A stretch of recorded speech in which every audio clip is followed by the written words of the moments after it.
পুকুরে খাওয়ার চলছে। এখন সকাল বাজে 8:30।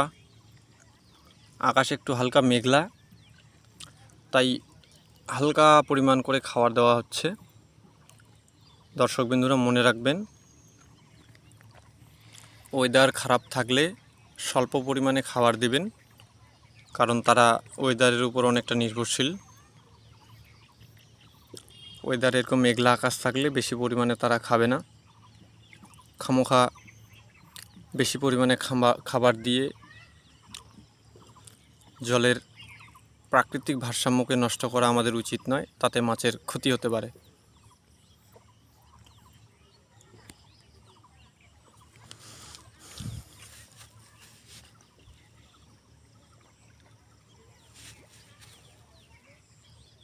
দেখতে পাচ্ছেন খাবার দেওয়ার সঙ্গে সঙ্গে মাছগুলো সব